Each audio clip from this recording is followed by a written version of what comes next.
तब बरसात के चाहे दिनों में बच्चे स्कूल का एब्सेंट बहुत ज्यादा रहता है, अच्छा। क्योंकि बस का आवागमन भी ठप रहता है। यहाँ पक्का सड़क नहीं है, तो गाड़ी कहीं पर फंस जाती है, बच्चों को पैदल भी आना पड़ता है, या तो बच्चे वहीं रुक जाते हैं, गार्जियन उसको ड्रॉप करने के लिए जाते हैं। ये समस्या है जी। महिलाओं को किस तरह से समस्या, विशेषकर जब उनका तबीयत खराब होता जी हो और हॉस्पिटल ले जाना हो, तो उस समय कैसे आप लोग मैनेज करते हैं? इसके लिए भी बहुत गंभीर समस्या है। जैसे कि ममता वाहन का सुविधा दिया जाता है, तो ममता वाहन आने जाने लगे, रोड ही नहीं है, तो अच्छा। ममता वाहन भी आके क्या करेगी सो बताइए। जैसे कि अभी झलकापाठ में देखे, एक गर्भवती महिला बहुत सीरियस हो गई, वो बच भी नहीं पाई। हिंडाल्को ने एक एम्बुलेंस दिया है, तो क्या उस एक एम्बुलेंस से पूरे इस 15 किलोमीटर रेडियस में जिससे 25,000 लोग रहते हैं, क्या कवर हो पाता है? जी नहीं हो पाता है, अच्छा। नहीं हो पाता है। तो अभी तक आपके गांव में इस हिंडाल्को कंपनी के द्वारा क्या क्या व्यवस्था दी गई हैं और क्या नहीं दी गई हैं? व्यवस्था तो बिल्कुल मैं नहीं जानूंगी, सुविधा बिल्कुल नहीं देख रही हूँ वहाँ के हिंडाल्को ऑफिस से। मैं उपायुक्त महोदय से ही कहना चाहूंगी कि आज वो आए हमारे पास, वो देखे अपना योजना कहाँ से कहाँ तक जा रहा है, हिंडाल्को ऑफिस में काम हो रहा है या नहीं हो रहा है, उन पर गौर से गंभीरता से लें। रोड को पटाने के लिए टैंकर दिया जाता है सुविधा, लेकिन हम लोग धूल फाकते हुए आते जाते हैं। और यहाँ बगल में जो है गांव के लोग, गाड़ी चल रहा है तो कहीं जल का सुविधा नहीं है, पटाने का सुविधा नहीं है। हजारों करोड़ों अरबों रुपया खर्चा करती है हिंडाल्को, लेकिन हम लोग का धूल फाकने का समस्या ये है। तभी बैठक में एक दीदी बता रहे थे कि उनके हस्बैंड काम करते थे, 3 साल तक काम किए, किसी बीमारी की वजह से उनकी मौत हो गई, लेकिन हिंडाल्को ने उनके परिवार को ना ही आर्थिक रूप से कोई मदद किया, ना ही उनके जगह पे किसी को नौकरी दिया। कई लोगों के रैयत भी हैं जिनके जमीन हिंडाल्को ने माइनिंग के लिया है, तो क्या उन रैयतों के लिए कुछ व्यवस्था किया गया है कि नहीं? अच्छा, आप बोल रहे थे जमीन लेने के लिए दबाव बनाया जा रहा है, कौन से लोग दबाव बना रहे हैं आपको? जो यहाँ पे जो कॉन्ट्रैक्ट में काम कर रहे हैं वो लोग। अच्छा। आप देख रहे होंगे कि कुछ देर पहले हम लोगों ने एक ग्राम सभा बैठा था, तमाम गांव के अगुआ लोग बैठे हुए थे, घुघरू गांव के तमाम नागरिकों, तमाम ग्रामवासी बैठे हुए थे, उन्होंने अपनी अपनी समस्याओं को शेयर किया। इसी बीच में दीदी से एक मुलाकात हो गई, ये भी बिमरला ही पंचायत की हैं। दीदी, क्या क्या कुछ समस्याएं हैं आपका? सबसे पहले तो मैं आपको आपके चैनल्स के माध्यम से आपको सबको जोहार करना चाहती हूँ। मेरा नाम संपत्ति असुर है और हम लोग बहुत सुदूरवर्ती पहाड़ी क्षेत्र, आदिम जनजाति क्षेत्र से बिलोंग करती हूँ।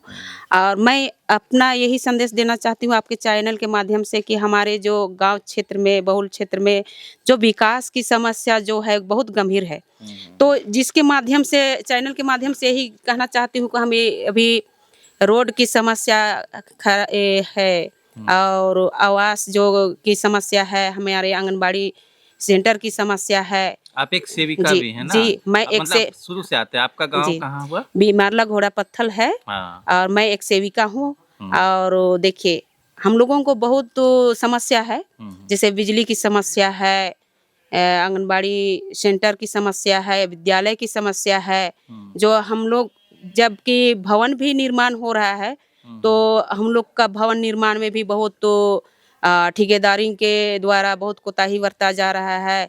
फटा टूटा हुआ जो चदरा को डालकर अपना कार्य पूरा करने में ये लोग व्यस्तता निभा रहे हैं। और जिसके कारण मैं कहना चाहती हूँ कि ये सब कोताही ना बरते। सरकार जहीं कहीं से भी अगर देख रहे होंगे हम लोग का जो समस्या है उसको पूरा करने में मदद करे। स्वास्थ्य पे, जल पे, और हमारे गांव में सड़क योजना पे, आवास योजना पे मतलब कि गंभीरता से ले। और बिजली नहीं है भैया।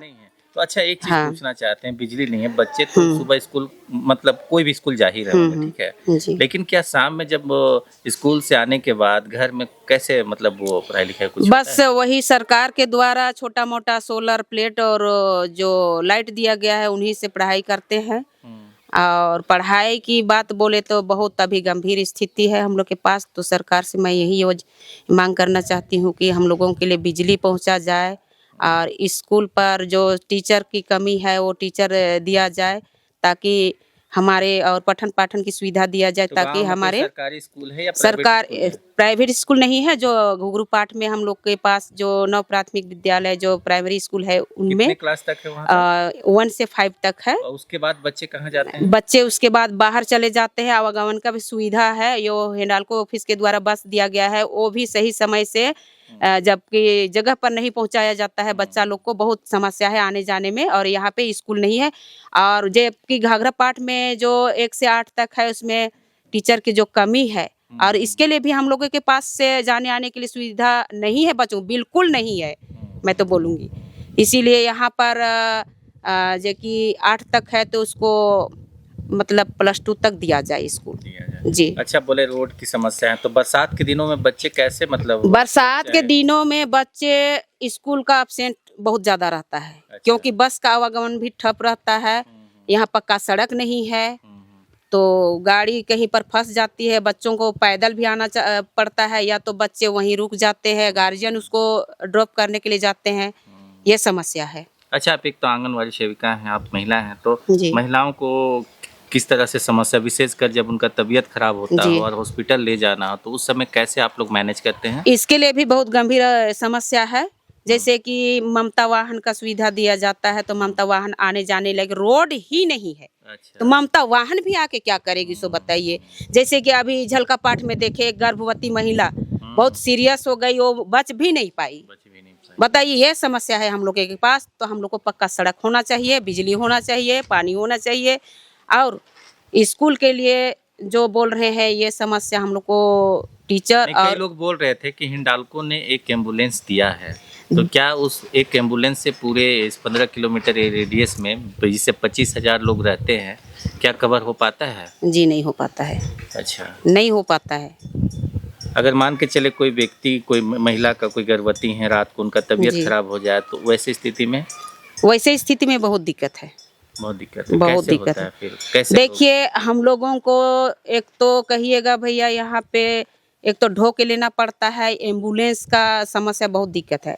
जाती है लेकिन लोहरदगा गुमला तक, उससे आगे तक नहीं। उसके लिए दूसरा एम्बुलेंस का ये प्रयोग करना पड़ता है हम लोग को। कब से हैं आप आंगनवाड़ी सेविका? 2009 से है।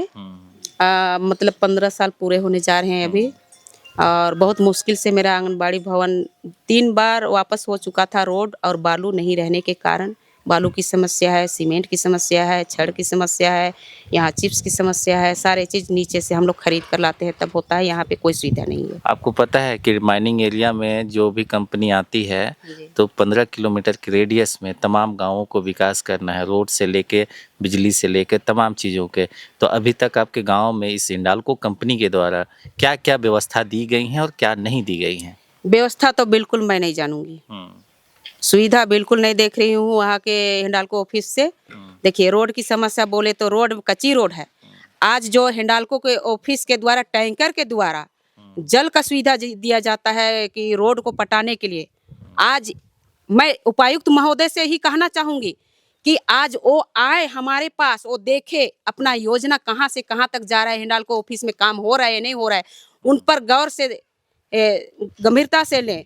और जैसे कि हम लोग आते जाते हैं गांव से घाघरा तक, अपना परियोजना तक आते जाते हैं, तो बहुत हम लोगों को धूल कण से समस्या मतलब जूझते हुए आना जाना पड़ता है। जबकि लाखों करोड़ों रुपया का टेंडर दिया जाता है कि जल रोड को पटाने के लिए टैंकर दिया जाता है सुविधा, लेकिन हम लोग धूल फाकते हुए आते जाते हैं। और यहाँ बगल में जो है गांव के लोग, गाड़ी चल रहा है तो कहीं जल का सुविधा नहीं है, पटाने का सुविधा नहीं है। हजारों करोड़ों अरबों रुपया खर्चा करती है हिंडाल्को, लेकिन हम लोग का धूल फाकने का समस्या ये है। तभी बैठक में एक दीदी बता रहे थे कि उनके हस्बैंड काम करते थे, 3 साल तक काम किए, किसी बीमारी की वजह से उनकी मौत हो गई, लेकिन हिंडाल्को ने उनके परिवार को ना ही आर्थिक रूप से कोई मदद किया, ना ही उनके जगह पे किसी को नौकरी दिया। कई लोगों के रैयत भी हैं जिनके जमीन हिंडाल्को ने माइनिंग के लिया है, तो क्या उन रैयतों के लिए कुछ व्यवस्था किया गया है कि नहीं? जी बिल्कुल व्यवस्था करना चाहिए। नहीं दिया गया है तो इस चीज़ को तो मैं कहूँगी कि मेरे घर वालों अभी माइनर का काम में नहीं है। हम लोग घर का जो क्या आप लोग का भी जमीन गया है? जमीन गया है, लेकिन हम लोगों का घर का जो रैयत लोग था 2015 में बहाल किया गया था, 7 महीना रखा गया था। उसके बाद जमीन नहीं देने के कारण हम लोगों को काम से निकाल दिया गया और अभी 2026 तक हमारे जो रैयत है उनको भी बहाल नहीं किया गया है, बल्कि दबाव डाला जा रहा है कि जमीन एग्रीमेंट करवाने के लिए। लेकिन 2015 से जब तक 26 तक हमारे जो नुकसान हुआ है, नुकसान हुआ को भरपाई नहीं करेंगे तब तक मैं जमीन नहीं देने दूंगी और नहीं दूंगी। और इसके लिए जो मृत हो गए हैं, जो माइनर लोग, भाई बहन अगल बगल के गांव वाले जो भाई लोग माइनर में थे, उनके माता पिता जो भी कुछ है एक्सपायर कर गए हैं, उसके जगह पे बहाल करने का कृपा करें। नहीं दिया है तो ये कानून लागू है, जिस पर हिंडाल्को ऑफिस के द्वारा जो कार्यकर्मी के द्वारा कहना चाहूँगी कि आप इस पर गंभीरता से ले और बहाल किया जाए, उसका परिवार को सहयोग किया जाए ताकि उसका परिवार अच्छी तरह से जीवन यापन करने में उनको सुविधा मिले। अच्छा, आप बोल रहे थे जमीन लेने के लिए दबाव बनाया जा रहा है, कौन से लोग दबाव बना रहे हैं आपको? जो यहाँ पे जो कॉन्ट्रैक्ट में काम कर रहे हैं वो लोग। अच्छा, तो अभी नए साल में सरकार ने पेशा कानून लाया, लागू भी कर दिया गया है। अब तो ये है कि किसी भी ज़मीन को लेना है तो ग्राम सभा से परमिशन लेना होगा। यही राज्य के मुखिया ने जनवरी में ये इस प्रस्ताव को पारित भी किया कैबिनेट से। समता जजमेंट 14 अगस्त 1998 में तमाम चीज़ों को लिखा गया है कि अनुसूचित क्षेत्रों में, विशेषकर 5वीं अनुसूचित क्षेत्रों में अगर खनिज है, संपदा है तो उसका मालिक वहाँ का रैयत, मूल रैयत ही होगा। तो तमाम चीज़ें तो हैं, फिर भी दबाव इतना झेल रही हैं। जी, मैं मतलब सुप्रीम कोर्ट समता जजमेंट के द्वारा जो पारित किया हुआ है, स्वीकृति प्रदान किया गया है हम ST/SC कानून के तहत, तो जिसके माध्यम से मैं कहना चाहूँगी कि जिसकी ज़मीन उसकी खनिज ये दिया गया है, मैं इस पर भी सहमत हूँ। काहे कि इनका पेपर जो है उसको मैं देख चुकी हूँ और मेरे पास है, लेकिन अभी उपलब्ध है। समता जजमेंट का जो जितना जो नियम कानून जो लागू किया हुआ है 2013 में, उस पर मैं सहमत हूँ और होना चाहिए। रैयत को हर चीज़ सुविधा दिया गया है सुप्रीम कोर्ट के द्वारा, तो रैयत को क्यों नहीं दिया जाएगा? काम करने का, माइनिंग रीजनिंग का काम क्यों नहीं दिया जाएगा? ट्रांसपोर्टिंग का काम क्यों नहीं दिया जाएगा?